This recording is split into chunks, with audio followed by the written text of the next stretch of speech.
Buat teman-teman yang punya bisnis kuliner, baik itu punya warung, bisnis rumahan, atau kaki lima, mungkin ada yang bertanya-tanya, kalau mau dagang makanan online, mending di GoFood atau di GrabFood ya?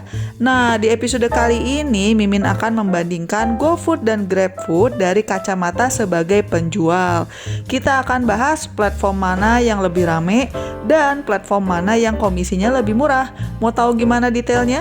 Sebelum kita membahas detailnya, jangan lupa untuk subscribe dan like karena channel ini membahas berbagai cara untuk mendapatkan uang tambahan.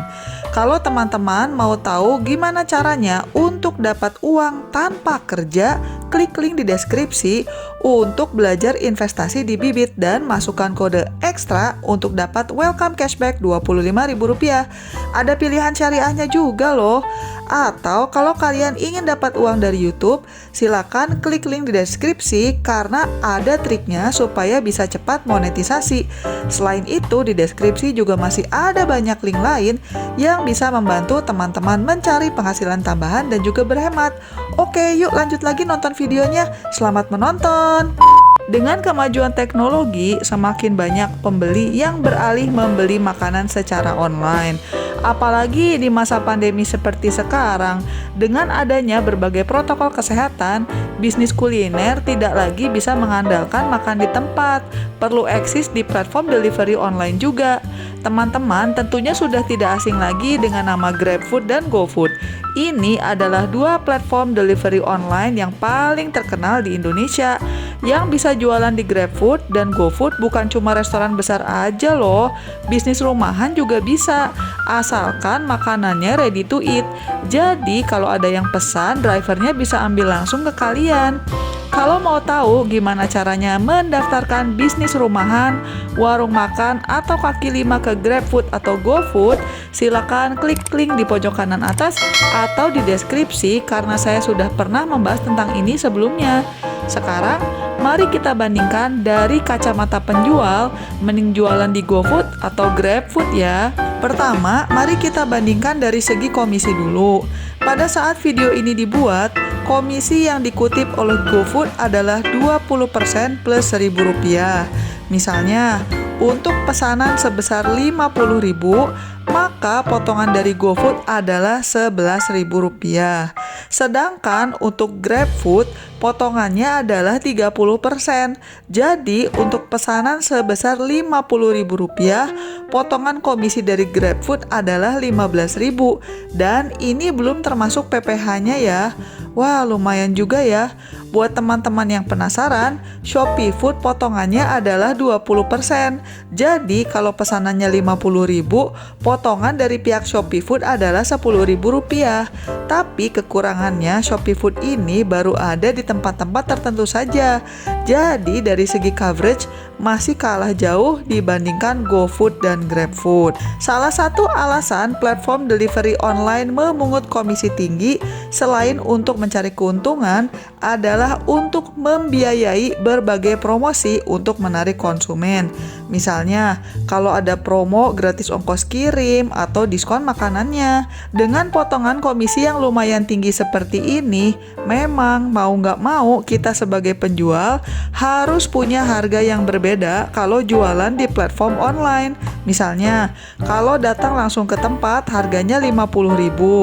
Tapi kalau di platform delivery online misalnya kita naikkan jadi Rp60.000 atau Rp65.000. Perbedaan harga ini selain karena potongan komisi dari platform delivery online, tapi juga karena pesanan online itu biasanya harus didahulukan. Kenapa? Soalnya kalau driver sudah menunggu lebih dari 20 menit, biasanya orderan bisa di-cancel dan teman-teman tidak akan mendapatkan kompensasi walaupun sudah dimasak. Jadi wajar aja lah kalau kita pasang harga lebih mahal di platform online. Namun sebagai tips, kalau kalian jual online lebih mahal daripada beli di tempat, saran saya berilah nilai tambah kepada pembeli. Misalnya, dapat minuman, dapat dessert, atau dikasih buah, dan sebagainya.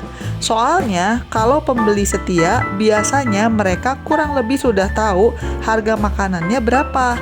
Biar pelanggan gak ilfil dengan harga online yang jauh lebih tinggi, kalian kasih bonus juga lah.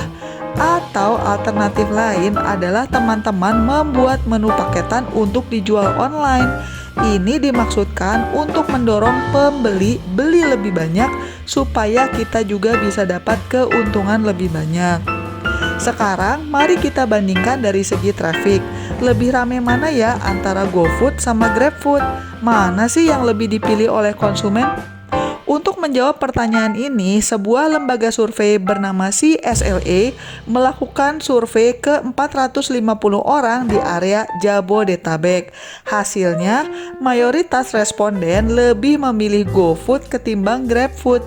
Perbandingannya adalah 58% dibandingkan 42%. Jadi sebenarnya nggak jauh-jauh amat juga sih. Konsumen GoFood cenderung lebih setia karena adanya fitur GoPay dan aplikasinya dianggap lebih user-friendly. Sementara kalau GrabFood dianggap lebih agresif dengan berbagai promo. Yang menarik dari hasil riset tersebut, sebenarnya kebanyakan konsumen cukup fleksibel kok mau beli di platform mana. Jarang yang garis keras banget sama platform tertentu. Konsumen cenderung pilih di platform yang lagi ada diskonnya aja. Sekarang pertanyaannya, mending jual di mana ya? Kalau di atas kertas, GoFood sepertinya lebih banyak dipilih konsumen dan komisinya juga lebih rendah. Tapi pada kenyataannya, GoFood dan GrabFood itu perang promonya lumayan sering dan gantian. Dan kebanyakan konsumen itu fleksibel mau beli di platform apa aja asal lebih murah. Jadi misalnya nih, teman-teman cuma punya toko online di GoFood aja dan gak buka di platform yang lain. Terus ternyata GrabFood lagi promo gratis ongkos kirim dan konsumen jadinya pada pesan lewat GrabFood. Kalau kalian tidak punya toko di GrabFood, jadinya ya konsumen akan beli dari yang lain karena bisnis kalian gak ada di platformnya GrabFood, dan begitu juga sebaliknya. Biasanya ujung-ujungnya pemilik usaha akan dagang lewat berbagai delivery platform supaya bisa ikut kebagian orderan kalau si platformnya lagi promo.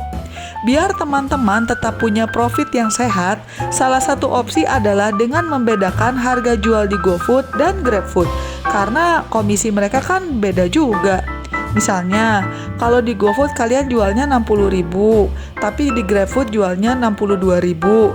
Ya, terserah kalian aja. Silakan dihitung-hitung aja dulu.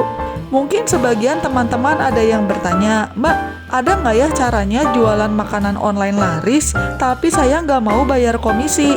Bisa sih, jualannya lewat Instagram, Facebook, dan WhatsApp. Atau teman-teman bisa juga taruh WhatsApp numbernya atau alamat sosial medianya di spanduk dan poster buat yang mau pesan langsung. Tapi biasanya konsumennya lebih terbatas ke orang yang sudah pernah beli ke kalian sebelumnya, dan cara ini nggak bisa instan. Meskipun kalau jualan langsung itu kalian bisa untung lebih banyak, tapi biasanya jumlah orderannya lebih sedikit. Ilustrasinya gini deh. Misalnya, kalau lewat platform, profit kalian setelah dipotong berbagai komisi, katakanlah per porsinya 10.000. Tapi dikali 1.000 orderan per bulan, berarti profitnya adalah 10 juta rupiah per bulan. Kalau kalian jualannya offline aja atau lewat sosial media, katakanlah profitnya 20.000 per porsi, tapi sebulan cuma dapat orderan 50. 20.000 dikali 50 orderan itu berarti profitnya 1 juta rupiah per bulan. Mudah-mudahan bisa jelas ya perbedaannya. Kalau menurut saya sih, selama kalian masih punya waktu, jualan mah di mana-mana aja dulu. Buka pintu rezeki yang banyak. Karena semakin kita ada di mana-mana, semakin besar juga kemungkinan ditemukan oleh pembeli. Oke, semoga jelas ya dan semoga dagangannya laris. Kalau teman-teman ingin tahu cara-cara lain untuk mendapatkan uang tambahan, silakan mampir ke channel saya dan klik berbagai link yang ada di deskripsi.